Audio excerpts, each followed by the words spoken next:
वासुदेवाय। ॐ नमो भगवते वासुदेवाय। ॐ नमो भगवते वासुदेवाय। ॐ नमो भगवते वासुदेवाय।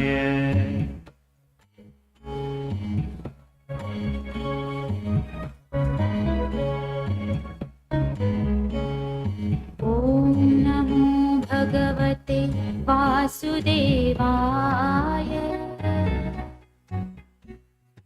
ॐ नमो भगवते वासुदेवाय। ॐ नमो भगवते वासुदेवाय। ॐ नमो भगवते वासुदेवाय।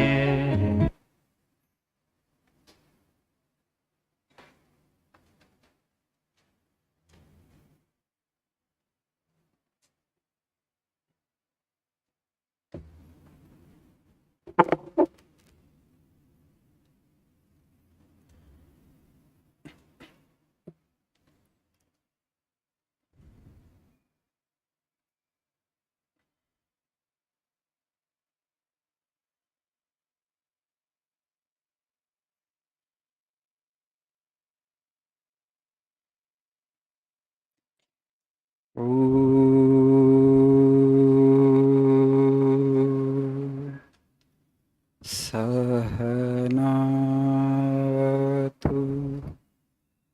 सहनौ भुनक्तु सह वीर्यं करवावहै तेजस्विनावधीतमस्तु मा विद्विषावहै। ॐ शान्ति शान्ति शान्तिः। ॐ असतो मा सद्गमय तमसो मा ज्योतिर्गमय मृत्योर्मामृतङ्गमय। ॐ शान्ति शान्ति शान्तिः।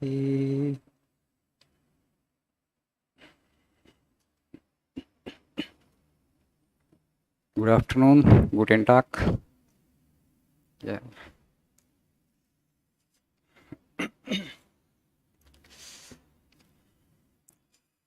Number has gone down. I think people have gone to villages. How many of you will be going to your villages?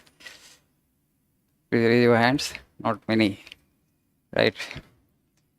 So, not many are in touch with their villages. We have become urban dwellers now, city dwellers. Not many have contacts with villages. Yeah. Yeah, please see page number 93.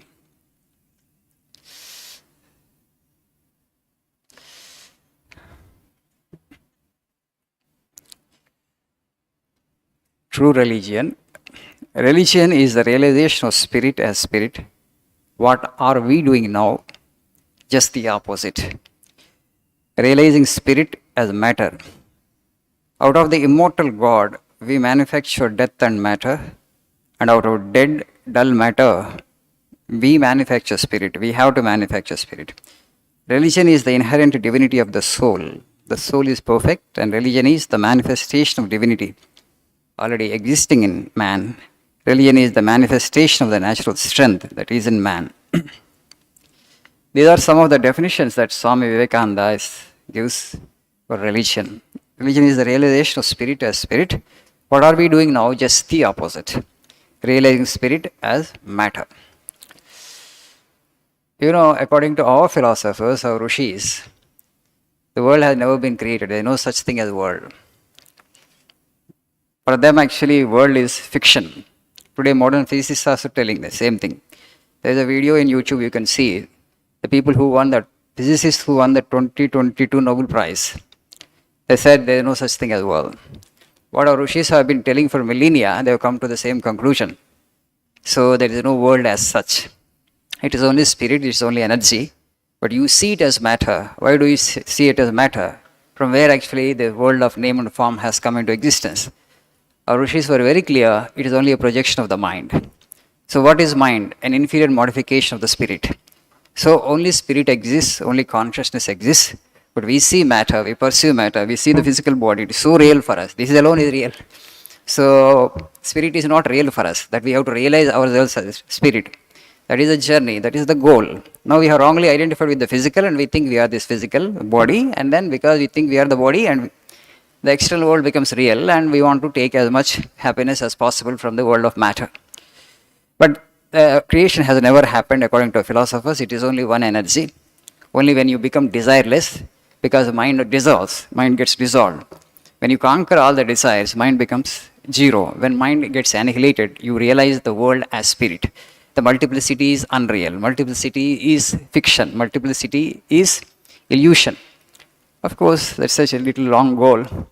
But our people, just to help us to realize that spirit as spirit, what they have done is, if you ask the people, world is unreal, you just meditate, you just experience your true nature as spirit or Atman. It is very difficult for people to comprehend. So what they have done is, the Dasara celebration is going on. We are worshipping the divine as in feminine, right?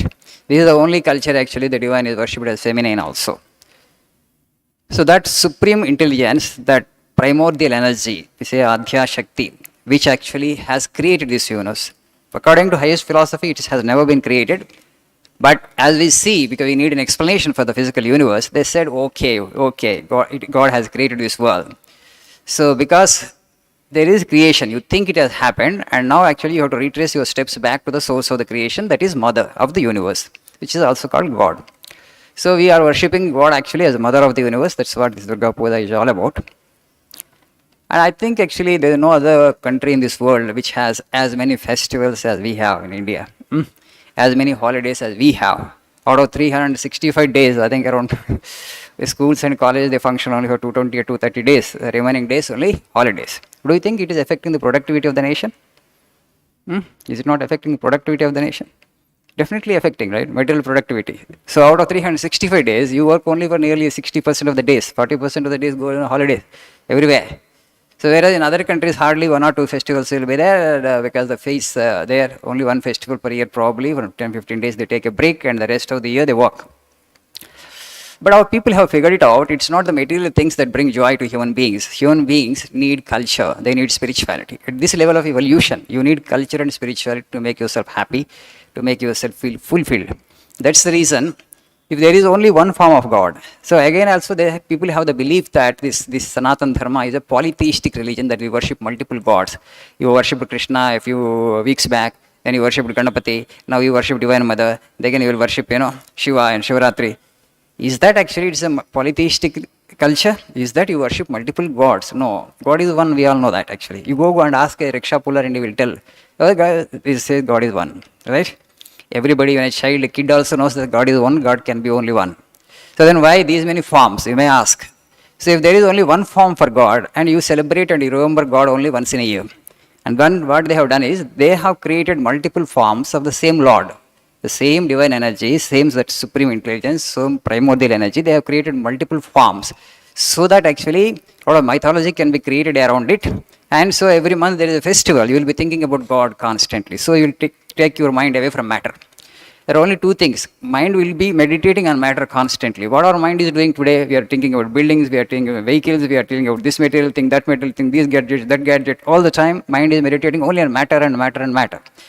So the nature of the mind is such that when it meditates on a particular object, it takes the color of that object. What is the nature of the matter? It is jadatvam, right? Inertia. So more and more actually it acquires the properties of the matter, more it meditates. That's what materialism is all about. Today the world is intensely materialistic, it has become. That's why people are not able to experience the life to its fullest extent.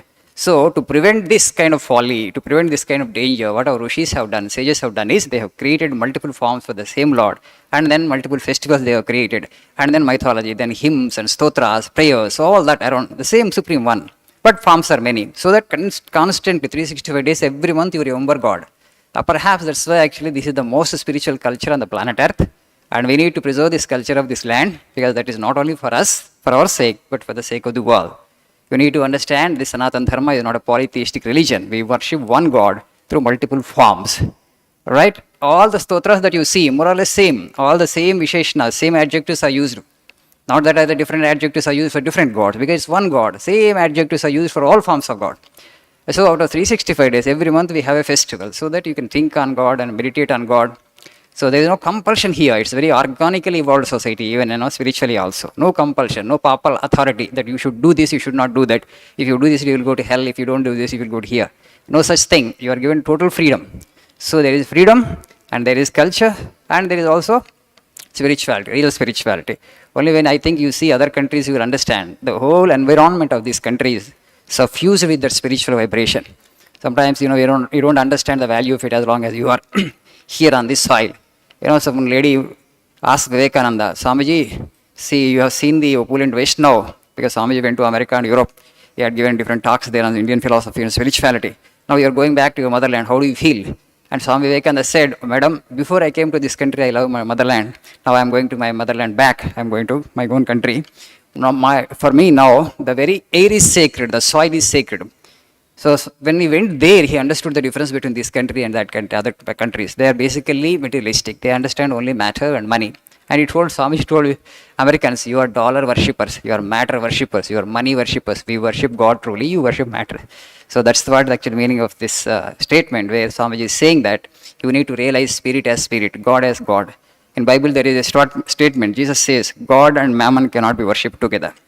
God and mammon cannot be worshipped together. You can't worship God and money simultaneously. If you want to worship money, you will go away from God. If you want to worship God, you have to be least materialistic. You have to live with contentment. Thank you. Have a nice day.